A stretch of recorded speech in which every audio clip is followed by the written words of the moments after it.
코로나 바이러스로 인해서 이 락다운이 또 진행되면서 우리 삶에 많은 변화들이 생겼죠.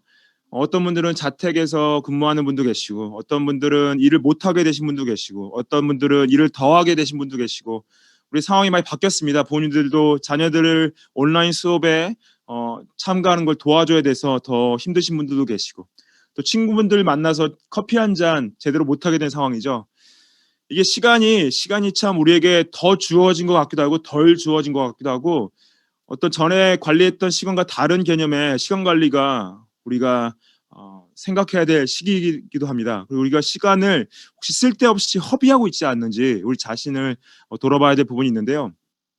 우리 시간을 관리하는 것을 보면요, 우리의 우선순위가 보입니다. 우리가 어떤 것에 더 집중하고 어떤 것을 더 중요하게 생각하는지, 우리 시간을 어떻게 쓰는가에 따라서 그것이 갈립니다.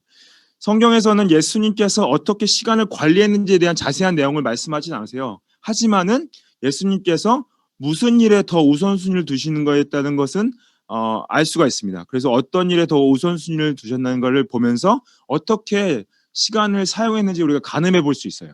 우리가 오늘 마가복음 말씀을 통해서 하나님 예수님의 우선순위가 무엇이었는지 보면서요, 우리 삶의 우선순위도 한번 돌아보는 시간을 가졌으면 좋겠습니다. 첫 번째로 예수님의 우선순위는요, 하나님과의 관계에 있었어요. 예.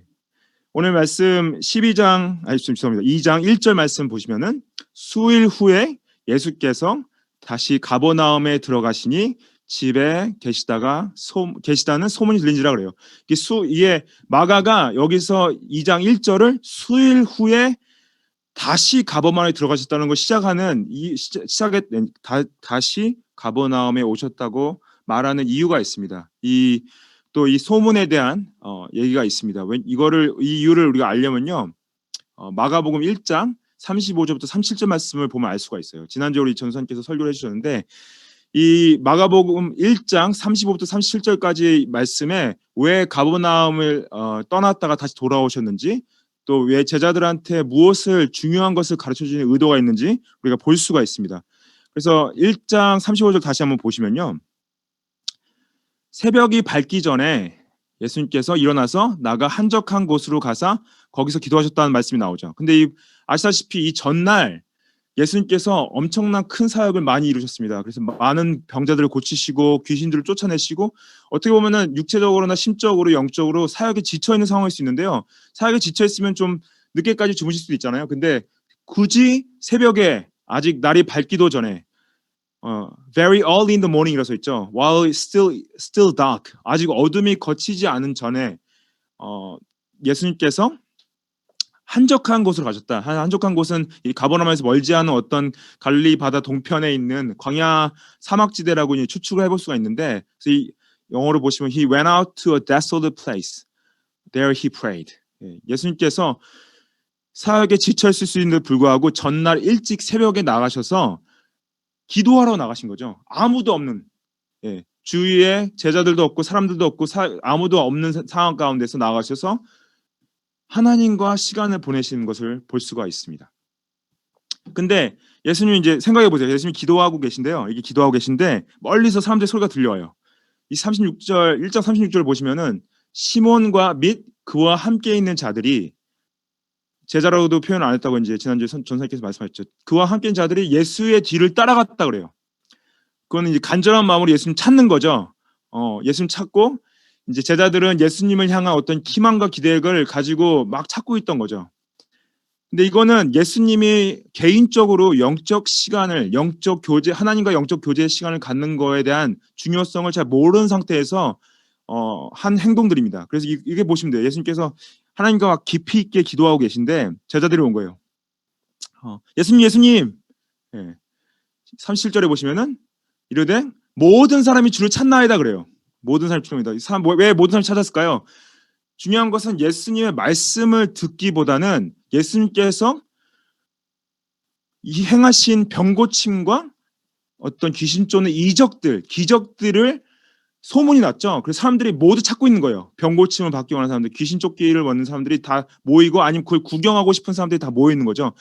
그래서 제자들이 왔어요. 그런데 예수님이 기도하시다가 제자들이 와가지고, 제자들 보시면서 어떤 생각이 드셨을까요? 그래서 이제 자연스럽게 저희 생각했던 거는 아 그래? 사람들이 날 찾니? 아 그럼 내가 가서 또 사람들을 고쳐주고 귀신 쫓아낼 때 그렇게 말씀하신 게 정상이 있었는데 예수님의 반응을 보시면요. 그러지 않았습니다. 어떻게 하셨어요? 다른 데 가자 그러세요. 가버나움 말고 거기 사람들이 기다리는 사람들이 모여 있는 곳에 다시 돌아가지 말고 다른 마을로 가자 하세요. 이건 뭐냐면은 제자들한테 뭘 알리기 원하셨냐? 어떤 사역도 중요하지만은 사역보다 하나님과의 관계가 우선순위라는 걸 보여주기 원하신 거예요. 물론 다른 지역 이제 지역에 가서 전도하신 것도 중요하다고 말씀하시지만은 보다 가버나움으로 다시 돌아가서 사역을 계속 안 하시고 다른 지역으로 가는 데 있어서 그 이유를 뭐냐? 제자들한테 예수님이 개인적으로 하나님과 교제권에 있는 것을 가르쳐주기 원하셨고요. 제자들도 동일하게 사역에 보다 하나님과의 관계에 더 집중하기 원하셨던 거죠. 예, 나중에 우리가 볼 수 있는 거는 이 제자들도 이제 끊임없이 어떤 이것을 이제 예수님과의 개인적 관계를 무시하는 부분들이 나와서 이걸 예수님께서 이제 계속 다루시는 부분들이 나오는데요. 우리가 중요한 것은요. 우리가 하나님과의 교제권 가운데 있냐라는 거죠. 하나님과 만나고 계십니까? 이게 우리 물론 예배로 오는 건요. 우리가 공적으로 공동체로 하나님께 나아가서 하나님과 만나는 거 굉장히 중요합니다. 근데 신앙이란 게요. 공적으로 하는 부분이 있고 개인적으로 하는 부분이 있어요. 이건 개인주의를 말하는 것이 아니라 개인적으로 하나님을 만나시지 않으면은 이것이 우리가 공적으로 만나는 것들이 어떻게 보면은 좀 더 표면적인 게 될 수도 있습니다. 말씀과 기도로 하나님과 교제하고 계신가요? 시편 1편 1절에 이렇게 말씀이 써 있죠. 복이 있는 사람은 악인들의 꾀를 따르지 아니하며 죄인들의 길에 서지 아니하며 오만한 자들의 앉지 아니하고 오직 여호와의 율법을 즐거워하며 그의 율법을 주야로 묵상하는 자로다. 그러죠. His delight is in the law of the Lord, and on his law he meditates day and night. 하나님의 말씀을 주야로 묵상하나 아침, 점심, 저녁 계속 묵상하는 사람이 복 있는 사람이다. 이 시편 기자가 말을 시작해요. 시편 전체를 쓰기 시작하면서. 그래서 우리가 말씀을 물론 하루 종일 읽고 있는 건 아니죠. 그래서 대부분 이 믿음의 사람들은 뭐냐? 아침에 시작을 말씀으로 시작하는.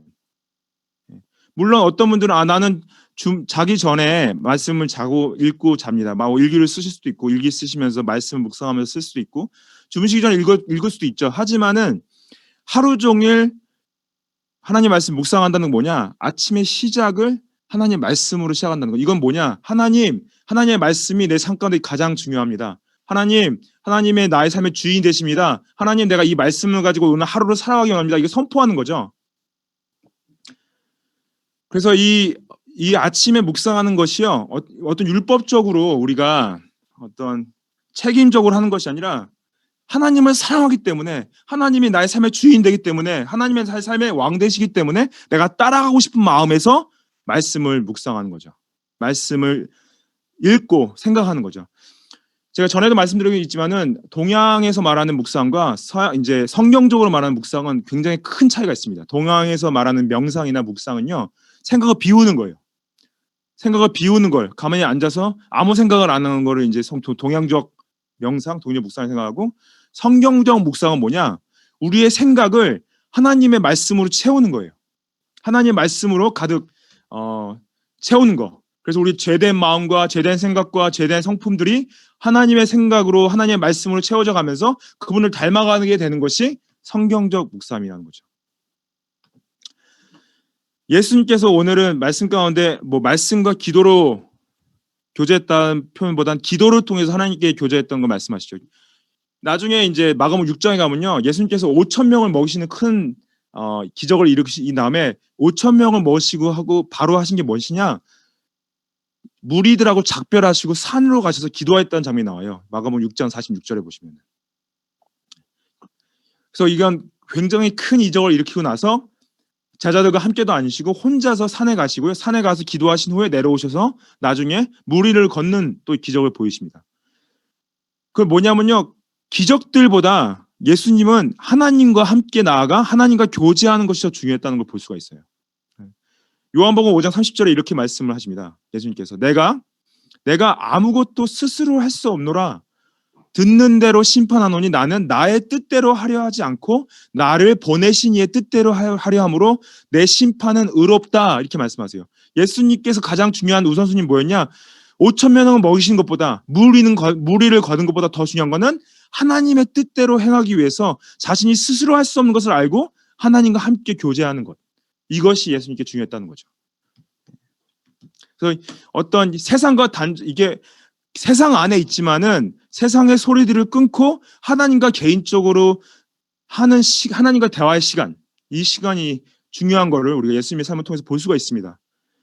어떤 목사님께서 이런 적이 있으셨대요. 어떤 친구 집에 초대를 받아서 갔는데 도착한 시간에 친구분이 텔레비에서 하는 굉장히 중요한 그 운동 경기를 보고 있었다고 합니다. 근데 자기가 이제 집에 들어와서 인사를 하는데 운동 경기를 봤다가 자기를 봤다가 이렇게 대화를 하시는 거예요. 그 친구분이 그래 운동 왔어요 목사님. 뭐 친구니까 친구 왔으니까 반가워 앉아 본인은 이제 대화를 해야 되는데 대화를 했다가 텔레비를 봤다가 대화를 했다가 텔레비 봤다 하시니까 목사님이 그냥 대화하는 걸 포기하고 앉아서 그 운동 경기가 끝날 때까지 기다렸다고 했다고 합니다. 근데 그 목사님께서 앉아서 무슨 생각이 들었냐면은 내가 하는 기도가 혹시 하나님 앞에 하는 기도가 혹시 하나님이 느끼시기에 이런 기분이실까? 그런 생각이 들었대요. 내가 하는 묵상과 내가 하는 기도가 혹시 계속 반복적으로 하나님 봤다가 다른 거 봤다가 다른 거 들었다가 다른 사람과 얘기했다가 하나님께 했나? 그런 생각이 들었대요. 여러분들 우리 예배도 그럴 수 있는 거 아십니까? 예배를 드리다가 메시지가 오면 전화기를 받다가 배고프면 뭐 좀 먹었다가 아니면은 전화도 받았다가 그렇게 예배하진 않으세요? 우리가 지금 우리 삶이요 하루 종일 보면요 어떤 무언가하고는 대화를 하고 있어요. 여러분들 무슨 드라마를 보시는 것도 그 드라마와 대화를 하고 있는 거고요. 라디오를 듣는 것도 음악을 듣는 것도 그 음악과 라디오와 대화를 하고 있는 거고요. 사람들과 대화하는 건 당연히 포함한 거죠. 메시지를 받는 거, 카톡을 받는다든지 아니면은 아이패드를 본다든지 이런 모든 것들이 무언가 우리가 대화를 하고 있는 거죠. 대화를 하고 있는데 누구와의 대화가 가장 중요하냐? 그리고 또 우리가 그분과 대화할 때 어떠한 마음을 가지고 어떠한 자세로 대화를 하고 있냐? 이게 중요하다는 거죠. 그래서 하나님과 대화하실 때는요. 묵상하고 기도하실 때는 웬만하면은 모든 걸 다 끊고 하셔야 돼요. 전화기를 끄든지 텔레비를 끄든지 컴퓨터를 끄든지 아니면 혼자 하실 수 있으면은 물론 그런 상황이 안 되신 분도 계시겠지만은 개인 방에 들어가셔서 하시는 게 굉장히 중요합니다. 왜냐하면은 그게 결국에는 우리가 다른 것과 대화하면서 하나님과 대화하는 것 자체가 우리를 계속 하나님과의 관계를 방해할 수가 있거든요. 혹시 말씀 묵상이 어려우세요? 말씀 묵상 저희가 이제 교회가 하는 거는 우리가 매일 성경으로 같이 이제 말씀 묵상하고 있는데 꼭 매일 성경으로 안 하셔도 되지만은 묵상하는 게 어려우시면 매일 성경이 굉장히 큰 도움이 되실 수가 있습니다. 어려우시면요 그냥 말씀을 그냥 한 장을 읽으시고 그 말씀을 통해서 하나님이 나한테 무슨 말씀을 하시려 하시지 그냥 생각을 한번 해보세요. 그냥 한 장을 읽고 생각을 해보십시오. 그걸로 그냥 하루를 시작하셔도 돼요. 기도가 어려우신가요? 여러분들 기도는 대화죠. 기도를 할 때요. 먼저 그냥 하나님과 대화하시는데 하나님 감사합니다. 하나님 사랑합니다. 이런 걸로 시작하시면 돼요. 하나님 찬양합니다. 하나님 기뻐합니다. 그리고 또 이제 자신을 위해서 기도하실 때는 제 안에 자신의 죄성을 보시면 돼요. 그리고 회개하게 되죠. 하나님 나를 용서해 주십시오. 나를 붙잡아 주십시오. 죄 가운데 거하지 않게 해 주십시오. 그리고 또 그 다음에 다른 사람을 생각하시면서 기도하시면 돼요.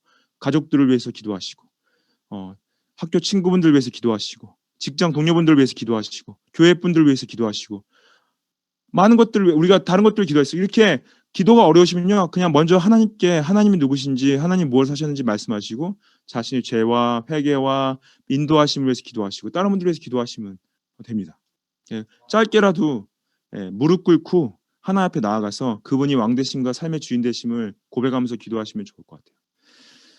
저는요 믿습니다. 뭘 믿냐면요. 영적 부흥은 한 개인이 하나님과 깊이 있는 교제권 가운데서 말씀과 기도를 통해 영적으로 깨어남을 통해서 영적 부흥이 일어나는 걸 믿습니다.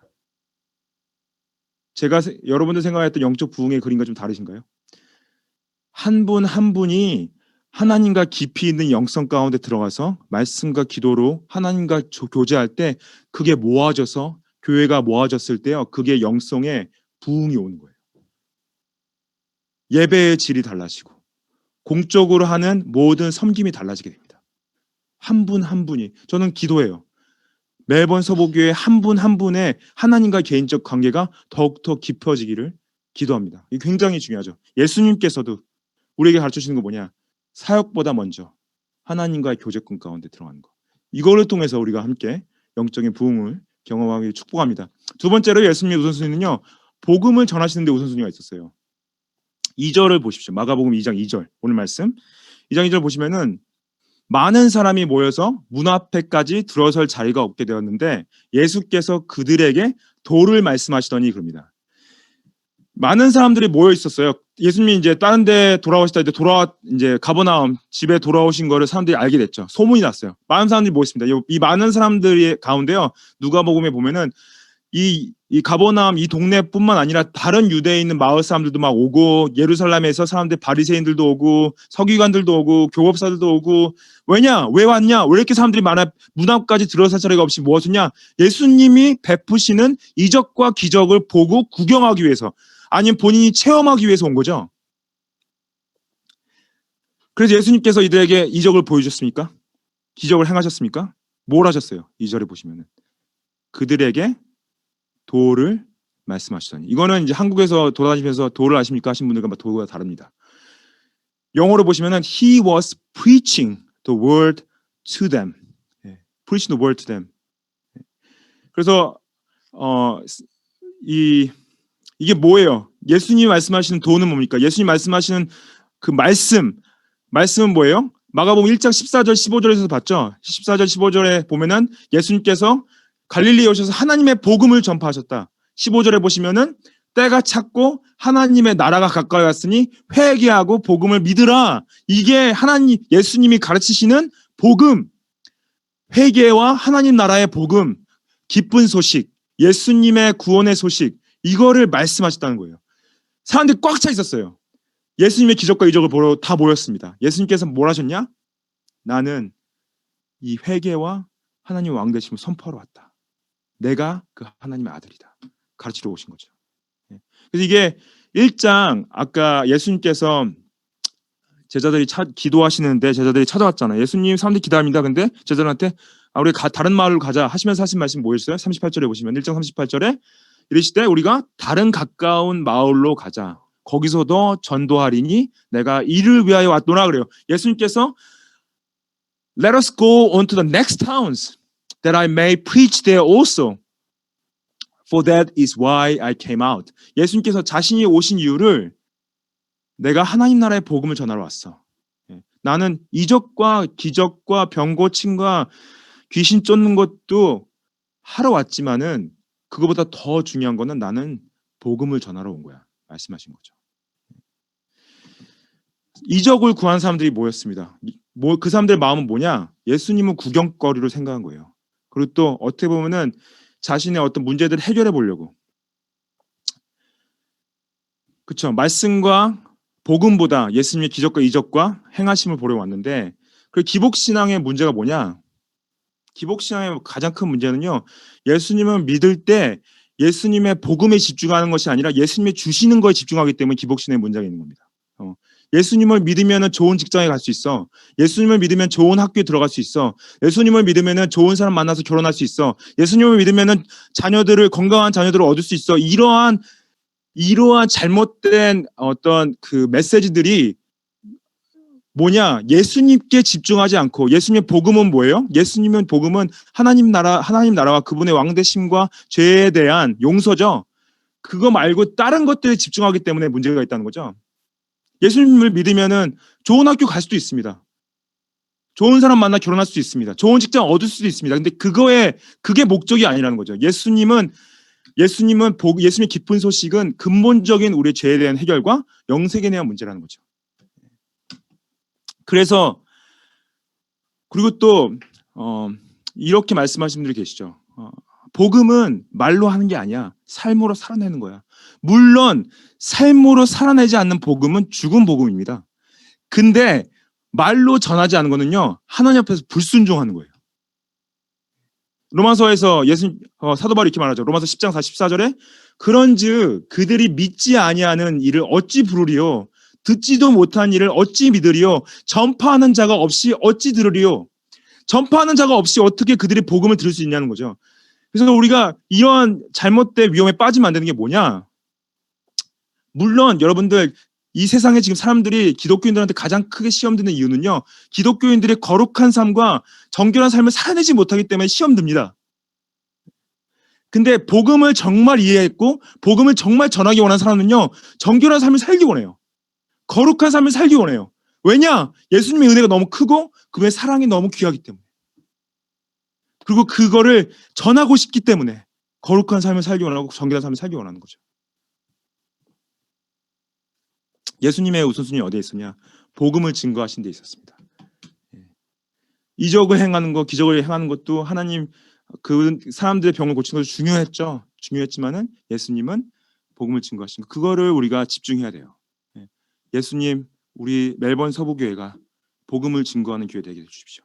그걸 통해서 세상 사람들에게 복음을 증거하는 사람들은 거룩한 삶을 쫓는구나, 정결한 삶을 쫓는구나, 그걸 보여주게 인도하여 주십시오.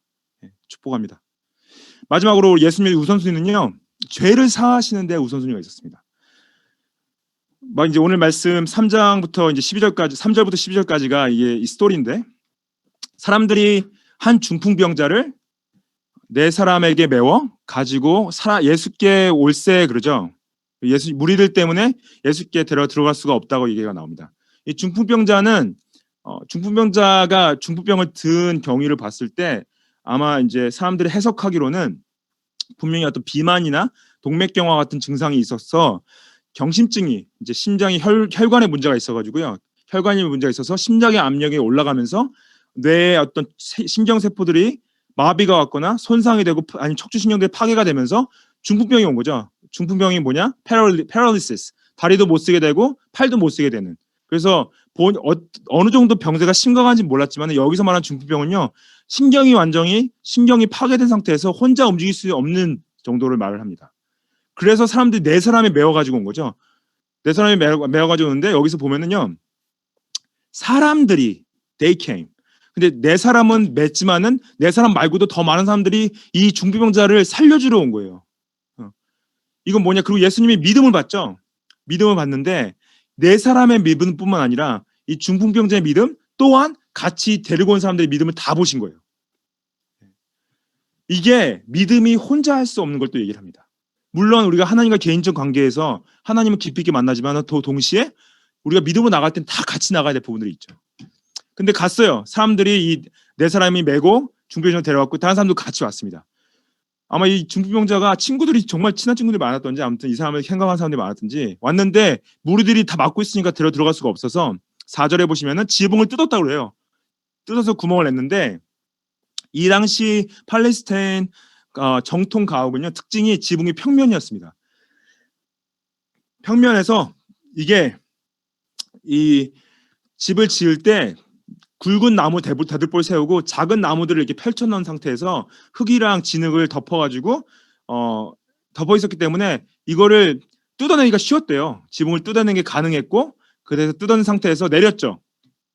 내려니까 예수님께서 그들의 믿음을 보시더라고요. 그들의 믿음. 중풍병자와 그 네 사람과 그 사람들과 같이 왔던 모든 사람들의 믿음을 보신 거죠. 여기서 예수님께서 중풍병자야, 내가 네 병을 낫게 하겠다 하셨나요? 뭐라 하셨어요? 예수님께서 작은 자야, 내 죄사함을 받았느니라 그래요. 놀랍죠? 이게 이 말씀이요, 이 중풍병자가 중풍병, 이 온 고통받게 된 원인을 죄라고 암시한다고 말씀하시는 분이 계십니다. 왜냐하면 중풍병이 신명기 28장에 보면요, 중풍병이 어떤 죄로 말미암아 하나님 앞에 죄악을 행하면은 오는 질병 중에 하나로 이 경심증을 말하기 때문에, 경심증을 포함해 경심증으로 온 중풍병이라면은 이게 어떤 이 사람이 뭘 술을 많이 마셨다든지 아니면 어떠한 죄악을 인해서 하여튼 본인이 건강이 망가진 거죠. 예. 그래서 어떤 본인 마음 가운데 죄로 말미암아 힘들어하고 있던 거죠. 아, 내가 이 죄 때문에 중풍병이 왔나 보다.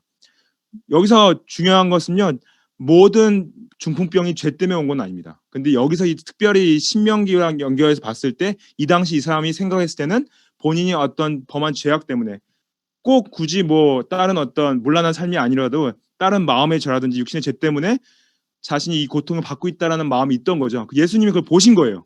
그래서 이 사람이 지금 내면의 죄 때문에 이 중풍을 갖다고 생각을 하고 있구나. 내가 내 죄 사함을 받았다. 이 사람은 정말 놀랬죠.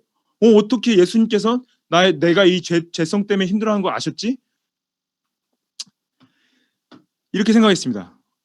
근데 거기서 이제 예수님의 이적과 기적을 구경하러 왔던 서기관들이 마음에 생각을 했어요. 6절에 보시면은 어떤 서기관들이 앉아서 마음에 생각하기를, 이 사람이 어찌 이렇게 말을 하는가? 신성모독이로다. 오직 하나님 한 분 외에는 누가 능히 죄를 사하겠느냐? 말이, 이 서기관들은요, 이 당시 율법을 정식적인 교육을 받은 지식층입니다.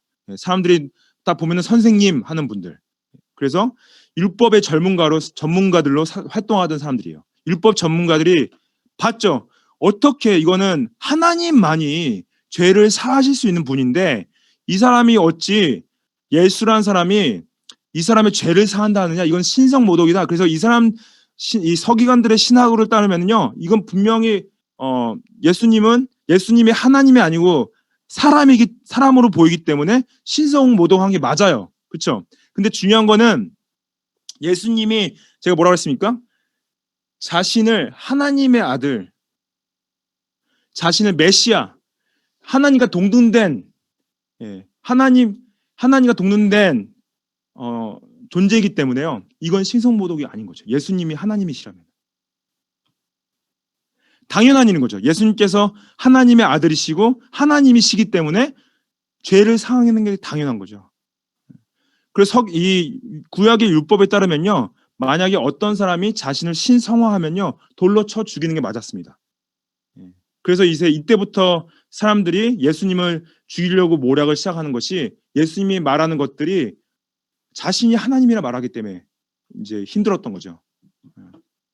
8절에 보시면은 그들이 속으로 이렇게 생각하는 줄을 예수께서 곧 중심에 아시고 이르시되 어찌하여 이것을 마음에 생각하느냐 그래요. 근데 이 사람들이, 서기관들이 율법을 정말 더 잘 알았다면요, 사무엘상이나 역대상 28장에 보면은 하나님만이 사람의 마음을 읽을 수 있고 생각할 수 있음을 말씀을 하세요.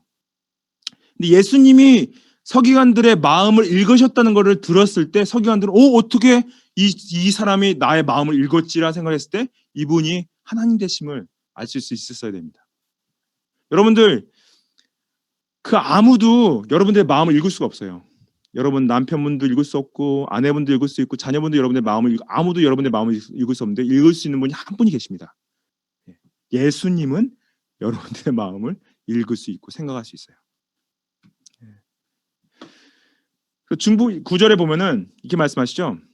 서기관들에게 이렇게 말씀하세요. 그 사람들의 마음을 읽으시고 중풍병자에게 내 죄사함을 받았느니라 하는 말과 일어나 내 상을 가지고 걸어가라는 말 중에 어느 것이 더 쉽겠느냐 물어보세요. 뭐가 더 쉽겠어요? 중풍병 고치는 게 쉽겠습니까? 죄를 사하는 게 더 쉽겠습니까? 근데 이 서기관들 입장에서는요, 말이 안 되는 거는, 예수님은 중풍병은 고칠 수 있지만은 죄를 사할 수는 없어. 왜냐? 이 서기관들한테는 예수님이 신적 존재가 아니기 때문에. 근데 잘 생각해 보시면요, 중풍병이요, 신경이 파괴된 병이에요. 뇌 조직이 상하고 중추신경이 상한 병입니다. 이런 병은요, 의사도 고칠 수가 없어요. 어떤 약도 고칠 수가 없어요. 신경 조직이 파괴된 거는요, 신경 조직이 재생할 수 있는 거는 신적 영역입니다. 신적 영역. 그래서 이 중풍병을 고치는 건요, 하나님밖에 못 고치세요. 그래서 서기관들이 정말 좀 더 생각했다면 뭐냐? 하나님이시라면은 중풍병을 고칠 수 있고 죄도 사하실 수 있는 거죠. 인간은 중풍병도 고칠 수 없고 죄도 사할 수 없는 거죠. 예수님한테는 둘 다 쉬운 거예요. 죄도 사하실 수 있고 중풍병도 고칠 수 있고. 그래서 10절에 보시면은 예수님께서 이렇게 말씀하세요. 인자가 땅에서 죄를 사하는 권세가 있는 줄을 너희로 알게 하려 하노라 그래요. 예수님의 우선순위는 물론 이 사람 중풍병자가 중풍을 낫는 것도 중요했지만은 더 중요한 거는 인자가 이 땅에서 죄 사하는 권세가 있는, 이 땅에는요 여러분들의 죄를 사할 수 있는 권세가 아무도 없습니다. 인자는 여기서 마가복음 전체에서 14번 정도 사용이 되는 표현인데, 인자라는 표현은 예수님이 사람의 아들이란 표현이에요. 사람의 아들이라는 표현이 예수님의 완전한 신성과 완전한 인성을 동시에 지닌 분입니다. 완전한 신성과 완전한 인성을 동시에 지닌 분이요, 우리의 죄를 대신 지시고 사람으로서 죄 없으신 분이 사람의 죄를 지시고 십자가에서 죽은 거를 강조하기 위해서 인자라고 표현하신 거예요. 그래서 완전한 신성을 가진 분이, 죄 없으신 분이 인성을 가지시고 우리 땅의 죄를 다 지시고 십자가에 죽으셔서 그분만이 죄를 사하는 권세를 가지고 계심을 모든 사람이 알게 하기 위해서, 여러분들 마음 가운데 죄성이 있습니다. 죄를 질 수밖에 있는 원죄가 있습니다. 이거를 해결할 수 있는 분은 예수님밖에 없다는 거죠. 이 말씀을 봤을 때 우리가 좀 의아한 건 뭐냐? 이 중풍병자가 예수님께 예수님 나의 죄를 용서해 주십시오 말씀하시지도 않았는데 왜 예수님께서 내가 너의 죄를 회개하냐? 왜냐하면 예수님 그게 가능하세요. 회개는요 선물이에요. 아시죠? 성령님께서 여러분들에게 선물로 주시는 거예요, 회개가. 그래서 그 거듭남을 통해서 우리가 회개할 수 있게 되는 겁니다. 내가 회개했기 때문에 구원받는 게 아니에요. 성령께서 나에게 회개할 수 있는 거듭남을 주셨기 때문에 회개할 수 있게 되는 것입니다. 그래서 이 예수님께서 이 중풍병자가 마음 가운데 죄성으로 자기가 범한 죄 때문에 힘들어하는 걸 아시고 보시고 내가 너의 죄를 사한다 말씀하신 거죠. 그래서 여러분들 인생에 살면서 여러 가지 문제가 옵니다. 어려움이 있습니다. 근데 어렵고 힘든 문제가 다 우리 죄성 때문에 온 건 아니지만은 가장 근본적인 문제는 죄성이에요. 우리의 죄 때문에 이 모든 문제가 일어나고 있는 겁니다. 그리고 이 근본적인 문제를 해결해 줄 수 있는 예수님만이 기쁜 소식, 복음이라는 거죠.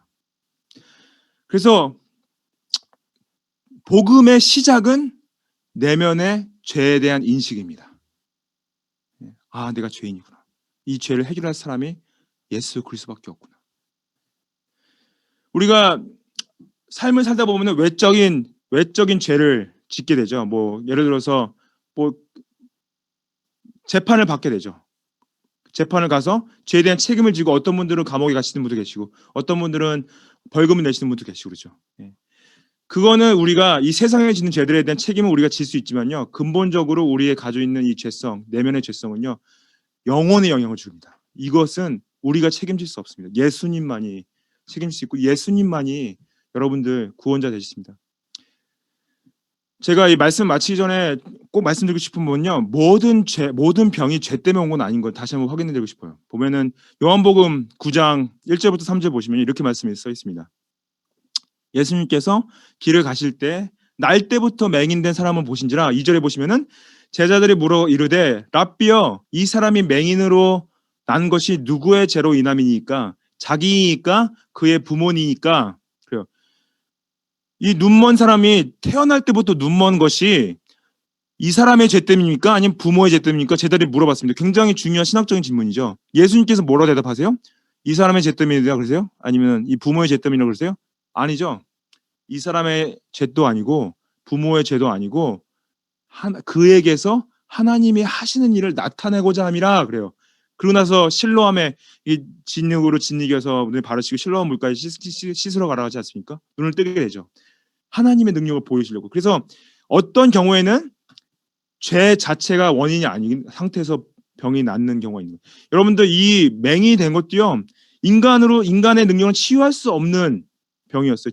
눈의 조직, 신경 조직이 죽은 상태에서 태어난 거예요.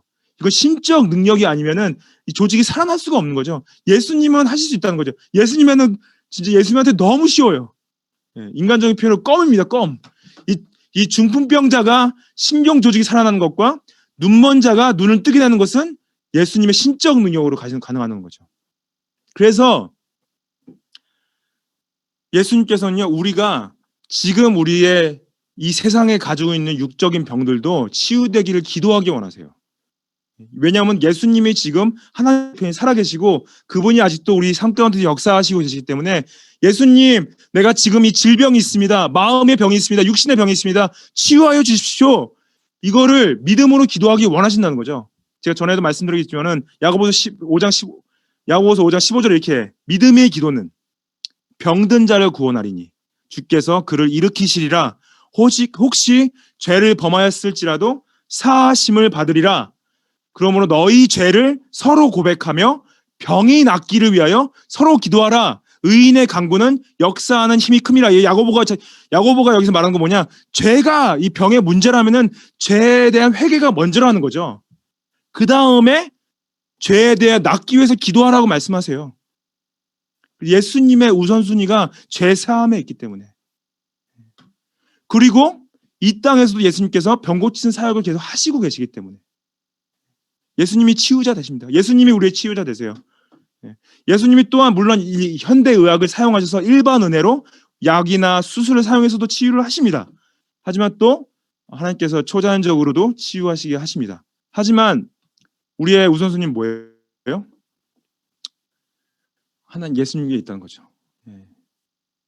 우리의 소망은 또 예수님이 다시 오셨을 때 부활의 몸을 받았을 때 더 이상 우리의 육신의 질병과 마음의 질병이 없이 거기에 소망이 있는 거죠. 예수님 다시 오십시오. 나의 부활의 몸을 허락하여 주십시오. 더 이상 아픔이 없고 고통이 없고 마음의 질병이 없고 육신의 질병이 없는 그 기쁜 소식, 그거를 바라볼 때 여러분들 만약에 오랫동안 병의 치료를 위해 기도하신 분들 계십니까? 근데 아직도 치료받지 못한 분들 계십니까? 거기에 뭐냐? 아까 하나님이 하심을 보이시기 위해서 그런 이유가 있어요. 예수님의 우선순위가 어디 있습니까? 하나님의 관계에 있습니다. 하나님의 관계 가운데 있었고요. 예수님의 우선순위는 복음을 전하시는 데 있었고, 예수님의 우선순위는요, 우리 죄 사함에 있었습니다. 우리가 이 예수님의 우선순위들을 생각하시면서 우리의 우선순위를 다시 한번 돌아보면서 하나님 앞에 나아가기를 축복합니다.